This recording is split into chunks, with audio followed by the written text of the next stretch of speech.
Hello मेरे प्यारे विद्यार्थियों, तो चलिए आप सभी लोग को फिर से इस वीडियो में मैं स्वागत करता हूं। तो इस वीडियो में हम लोग समझेंगे परमेय संख्या और अपरमेय संख्या। यानी इस वीडियो में हम लोग बात करने वाले हैं परमेय संख्या किसे कहते हैं और अपरमेय संख्या किसे कहते हैं। परमेय संख्या को इंग्लिश में बोलते हैं रेशनल नंबर और इरेशनल नंबर। तो इस वीडियो में हम लोग बात करने वाले हैं रेशनल नंबर और इरेशनल नंबर के ऊपर। और इसके पिछले वाले वीडियो में हम संख्या के ऊपर यानी नंबर के जितने भी प्रकार होते हैं, यानी जितने भी प्रकार सम संख्या, विषम संख्या, प्राकृतिक संख्या, इस सभी संख्या का डेफिनेशन लिख करके मैं आप लोग को उस वीडियो में समझा दिया हूं। अगर आप लोग वो वीडियो नहीं देखे हैं तो उस वीडियो को जाकर के देखिए, ताकि ये वाला वीडियो भी आप लोग को बेहतर ढंग से समझ में आए। तो परमेय संख्या और अपरमेय संख्या बताने के लिए बाकी रह गया था। तो चलिए इस वीडियो में हम लोग परमेय संख्या और अपरमेय संख्या को क्लियर कर लेते हैं, यानी रेशनल नंबर और इरेशनल नंबर किसे कहते हैं। तो ध्यान दीजिएगा, इस वीडियो में परमेय संख्या जिसको हम लोग इंग्लिश में क्या बोलते हैं, रेशनल नंबर, परमेय संख्या। यानी परमेय संख्या क्या होता है, इसको इंग्लिश में क्या बोलते हैं, रेशनल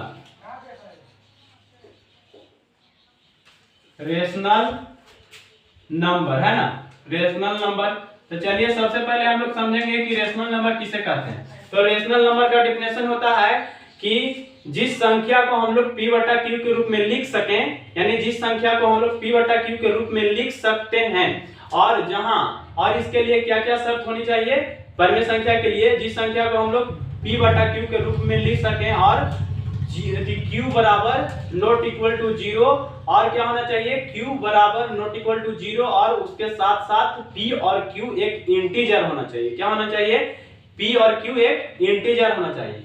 तो उसे हम लोग क्या कहेंगे, परमेय संख्या कहेंगे, है ना। तो परमेय संख्या के लिए यही शर्त है कि वैसी संख्या जिसे हम p बटा q के रूप में लिख सकते हैं जहां q बराबर नॉट इक्वल टू 0, और क्या शर्त होनी चाहिए, और p और q कोई इंटीजर नंबर होना चाहिए, कोई पूर्णांक होना चाहिए, तभी हम लोग उसे एक परमेय संख्या कह सकते हैं। तो चलिए ध्यान देंगे, परमेय संख्या कहने के लिए क्या शर्त बोले, यानी परमेय संख्या कहने के लिए हम लोग जिस संख्या को p बटा q के रूप में लिख सकें, और q जो है बटा के नीचे वाला जो q है, q बराबर नॉट इक्वल टू 0, और क्या शर्त होना चाहिए, p और q,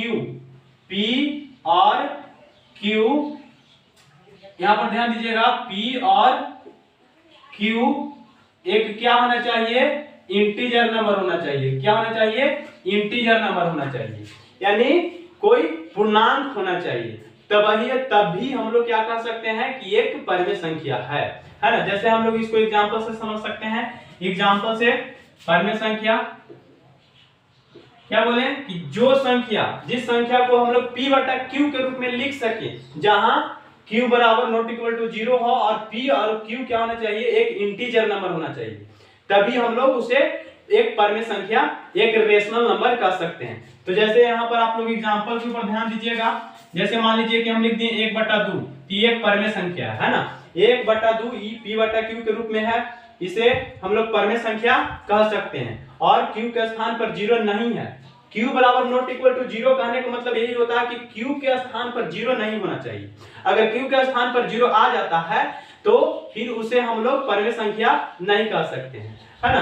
तो ये संख्या एक परमेय संख्या है। और एग्जांपल भी हो सकता है -2/4, है ना, पूर्णांक, कोई भी पूर्णांक होना चाहिए, और उसके साथ साथ क्या बोले इसका शर्त में, p और q क्या रहना चाहिए, कोई पूर्णांक रहना चाहिए, है ना।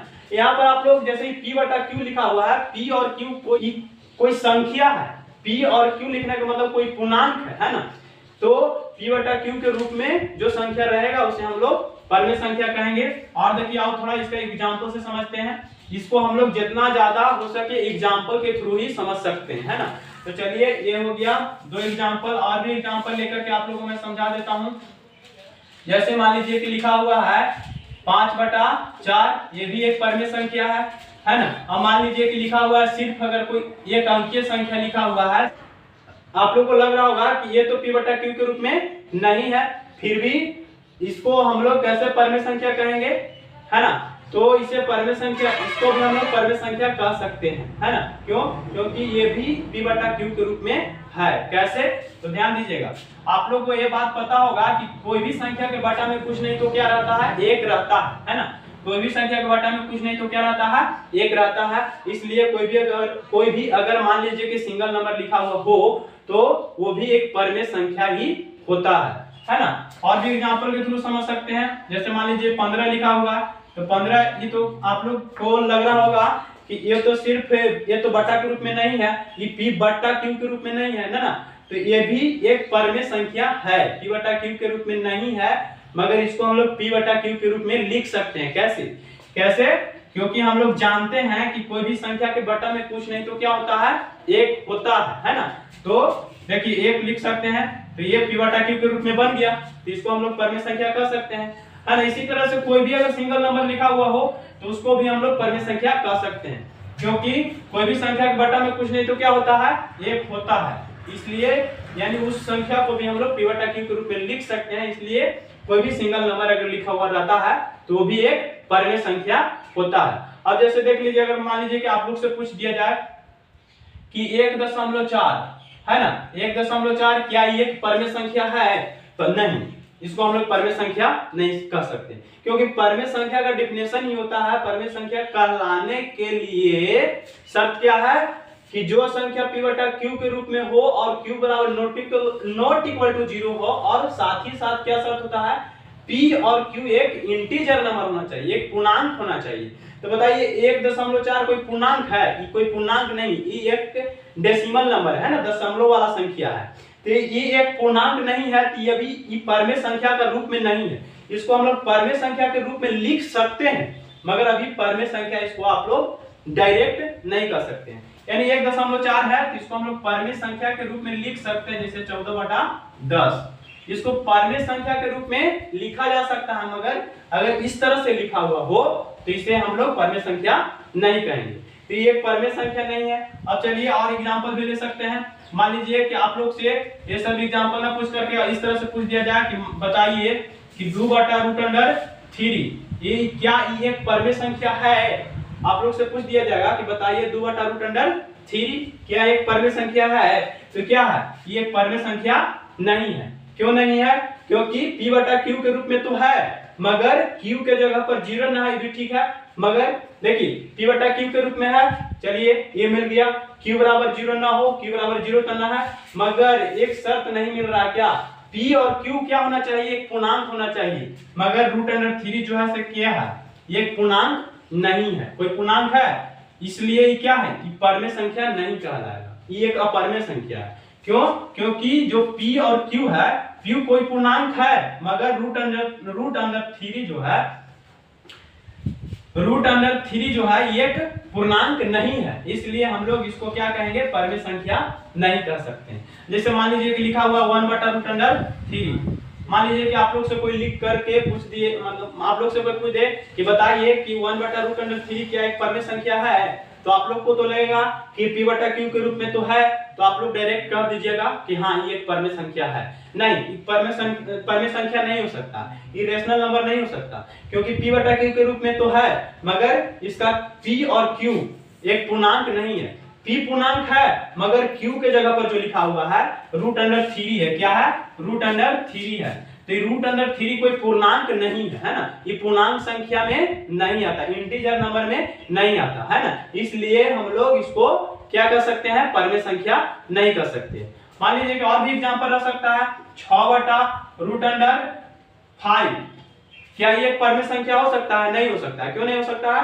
क्योंकि ऊपर वाला तो एक पूर्णांक है, मगर बटा के नीचे वाला जो q के स्थान पर है वो एक पूर्णांक नहीं है। क्यों नहीं है? क्योंकि √5 कोई पूर्णांक संख्या नहीं होता है ना, यानी √5 कहने का मतलब इसको हम लोग रूट से बाहर नहीं निकाल सकते है ना। ये 5 जो है पूर्ण वर्ग संख्या, पूर्ण वर्ग संख्या नहीं है ना, ये एक पूर्णांक नहीं है, ये क्या है, एक परमेय संख्या नहीं है ना।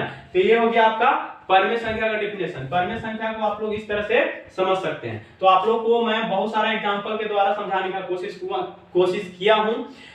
उम्मीद करता हूं कि आप लोग ये आप लोग को ये परमेय संख्या समझ में आया होगा। तो चलिए अब हम लोग आगे बढ़ते हैं अपरमेय संख्या की ओर, है ना। अपरमेय संख्या को समझते हैं कि अपरमेय संख्या का परिभाषा क्या होता है। तो चलिए ये सब एग्जांपल को मैं अब मिटा देता हूं। अब आप लोग परमेय संख्या समझ गए होंगे कि परमेय संख्या का डेफिनेशन क्या होता है। जिस संख्या में ये तीनों शर्त मिल जाए, जो संख्या p बटा q के रूप में हो और q बराबर नॉट इक्वल टू 0 हो और p और q कोई पूर्णांक होना चाहिए, तभी आप लोग उसे एक परमेय संख्या कह सकते हैं। यही है परमेय संख्या का डेफिनेशन, है ना। अगर आप लोग परमेय संख्या का डेफिनेशन लिखना चाहते हैं तो इस तरह से लिख सकते हैं कि जिस संख्या को p बटा q के रूप में लिखा जा सकता है जहां q बराबर नॉट इक्वल टू 0 और p और q एक पूर्णांक हो, एक इंटीजर नंबर हो, तो उसे परमेय संख्या कहते हैं। चलिए हम लोग आगे बढ़ते हैं अपरमेय संख्या की ओर। अपरमेय संख्या क्या होता है। अपरमेय संख्या ठीक इसका उल्टा हो जाएगा। अपरमेय संख्या परमेय संख्या का उल्टा है, जिसे हम लोग p बटा q के रूप में नहीं लिख सकते हैं। वो अपरमेय संख्या सिंपल है ना, इरेशनल नंबर, जिसको हम लोग इंग्लिश में बोलते हैं क्या, इरेशनल नंबर। इरेशनल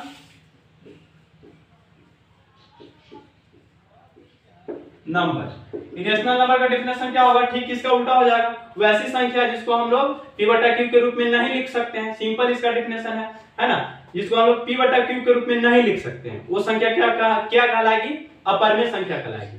जैसे एग्जांपल के थ्रू अगर समझे हम लोग इसको, तो जैसे मान लीजिए कि √2 लिखा हुआ, तो ये एक अपरमेय संख्या है ना। इसको हम लोग p बटा q के रूप में कभी नहीं लिख सकते, है ना। इसको p बटा q के रूप में लिख सकते हैं, नहीं लिख सकते हैं।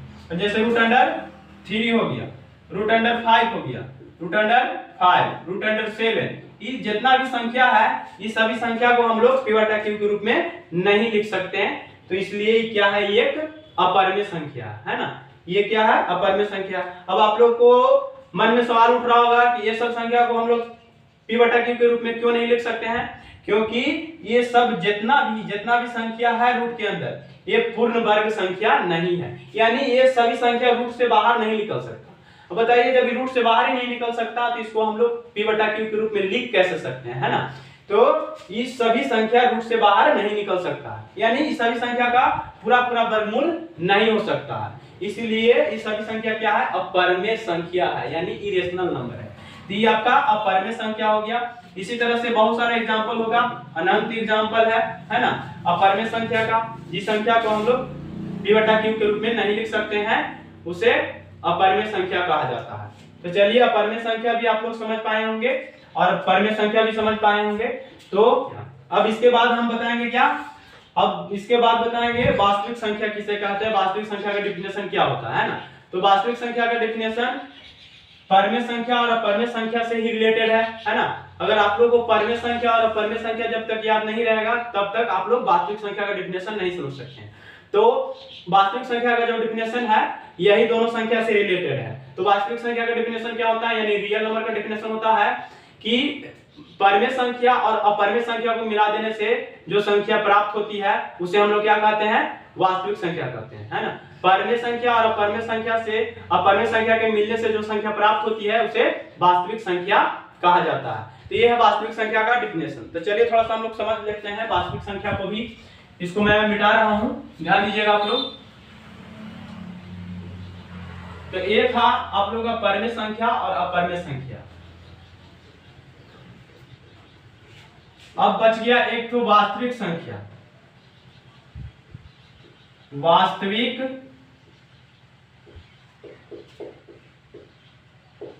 संख्या, जिसको हम लोग इंग्लिश में क्या बोलते हैं, रियल नंबर। रियल नंबर है ना, रियल नंबर क्या होता है, रियल नंबर का डेफिनेशन क्या होता है। तो रियल नंबर का डेफिनेशन जानने के लिए, समझने के लिए आप लोगों को क्या याद होना चाहिए, परमेय संख्या और अपरमेय संख्या का डेफिनेशन क्या होता है ना। क्योंकि रियल नंबर का डेफिनेशन परमेय संख्या और अपरमेय संख्या को मिलने से ही बनता है। क्या बोलते हैं हम लोग, रियल नंबर का डेफिनेशन, परमेय संख्या और अपरमेय संख्या को मिला देने से जो संख्या प्राप्त होती है, उसे हम लोग क्या कहते हैं, वास्तविक संख्या कहते हैं, रियल नंबर कहते हैं। तो रियल नंबर का यही डिफिनेशन है। अगर एग्जांपल के थ्रू समझे तो एग्जांपल से भी समझ सकते हैं रियल नंबर को, यानी इसमें परमेय संख्या भी रहेगा, है ना, और अपरमेय संख्या भी रहेगा। जैसे 1/2 हो गया, -5/4, है ना, -5/4, है ना, √3, √4, √7, है ना, ये सभी क्या है, इस तरह से बहुत सारे एग्जांपल है, अनंत तक जाएगा, है ना। तो वास्तविक संख्या में परमेय संख्या भी रहेगा और अपरमेय संख्या भी रहेगा। ये सभी परमेय संख्या, ये परमेय संख्या, ये परमेय संख्या, ये परमेय संख्या, ये जो लिखा हुआ है √4, ये क्या है, ये भी परमेय संख्या, ये अपरमेय संख्या, ये परमेय संख्या, ये अपरमेय संख्या, है ना। क्योंकि √4 लिखा हुआ है, देखिए √4 जो लिखा हुआ है ये कौन संख्या है, ये एक परमेय संख्या, ये अपरमेय संख्या नहीं हो सकता, है ना। अगर आप लोग को लग रहा होगा कि ये भी तो रूट के अंदर ही है, तो ये भी अपरमेय संख्या होना चाहिए, नहीं, ये रूट के अंदर है, मगर इसको हम लोग रूट से बाहर निकाल सकते हैं, यानी रूट से बाहर ये संख्या निकल सकता है, क्योंकि 4 है, 4 एक पूर्ण वर्ग संख्या है। कौन संख्या है, एक पूर्ण वर्ग संख्या है, परफेक्ट स्क्वायर नंबर है, यानी इसको हम लोग वर्गमूल करें, स्क्वायर करें, तो इसका वर्गमूल कितना आता है, 2 आता है, यानी इसको हम लोग रूट से बाहर निकाल सकते हैं। अब मान लीजिए कि 2 लिखा हुआ है, तो आप लोग को अभी हम बताएं कि कोई भी सिंगल नंबर लिखा हुआ हो तो भी एक परमेय संख्या कहलाता है। क्यों? क्योंकि उसके बटा में कुछ नहीं तो क्या होता है, 1 होता है, इसलिए एक क्या है, परमेय संख्या है ना। ये हुआ आपका क्लियर वास्तविक संख्या। और थोड़ा सा हम लोग वास्तविक संख्या को इस तरह से भी समझ सकते हैं, यानी रियल नंबर को हम लोग कैपिटल आर के द्वारा रिप्रेजेंट करते हैं, है ना, कैपिटल आर। रियल नंबर को कैपिटल आर के द्वारा क्या किया जाता है, रिप्रेजेंट किया जाता है, यानी इसमें आप लोग लिख सकते हैं 1/2, 5/4, है ना, √3, √5, 0.5/4, √6। ये सभी क्या है, रियल नंबर का सेट, है ना, ये सब रियल नंबर है। इसमें क्या है, रियल नंबर, इसमें परमेय संख्या भी है और अपरमेय संख्या भी है ना। तो ये हो गया आपका रियल नंबर। अब थोड़ा सा और हम लोग समझ लेते हैं रियल नंबर। जैसे आप लोग शायद पढ़े होंगे, क्लास 7 में ही पढ़ना है, क्लास 7 से ही पढ़ना है, यानी संख्या रेखा, है ना, संख्या रेखा आप लोग पढ़े होंगे। इस तरह से संख्या रेखा होता है, संख्या रेखा, है ना। यहाँ आपका मूल बिंदु होता है, यानी 0 होता है, और 0 के राइट हैंड साइड में जो भी नंबर होता है क्या होता है, पॉजिटिव होता है, और 0 के लेफ्ट हैंड साइड में जो भी नंबर होता है क्या होता है, नेगेटिव होता है, यानी 1 2 3 4 5, है ना। इसी तरह से अनंत जाएगा उधर, -1 -2 -3 -4 -5 -6 और भी आगे जाएगा, है ना। तो ये हो गया संख्या रेखा। तो हम लोग पढ़े हैं कि जो वास्तविक संख्या है, तो वास्तविक संख्या को हम लोग संख्या रेखा पर भी दिखा सकते हैं, यानी वास्तविक संख्या को संख्या रेखा पर भी रिप्रेजेंट किया जा सकता है, क्योंकि संख्या रेखा पर सभी संख्याएं होती है, यानी जो आप संख्या सोच सकते हैं, जो भी आप संख्या सोच सकते हैं, उस सब संख्या आप लोगों को कहां मिलेगा, ये संख्या रेखा पर मिलेगा। इस संख्या रेखा पर परमेय संख्या, अपरमेय संख्या, यानी सब संख्या मौजूद होता है। तो ये हो गया आपका संख्या रेखा, यानी वास्तविक संख्या को हम लोग कहां दिखा सकते हैं, संख्या रेखा पर दिखा सकते हैं वास्तविक। तो ये हुआ आपका परमेय संख्या और अपरमेय संख्या और रियल नंबर का डिफिनेशन। तो उम्मीद करता हूं कि आप लोग को ये सारी संख्याओं का परिभाषा जो मैं बताया हूं आप लोग को समझ में आया होगा। अगर ये वीडियो पसंद आया हो तो इस वीडियो को लाइक, शेयर और सब्सक्राइब करना नहीं भूलिएगा। और अगर किसी भी तरह की परेशानी हुई हो तो कमेंट बॉक्स में जो टॉपिक नहीं समझ में आया हो तो कमेंट बॉक्स में कमेंट करके जरूर बताएं, ताकि मैं उसको भी बढ़िया से क्लियर कर पाऊं। तो चलिए फिर मिलते हैं अगले वीडियो में, तब तक के लिए धन्यवाद।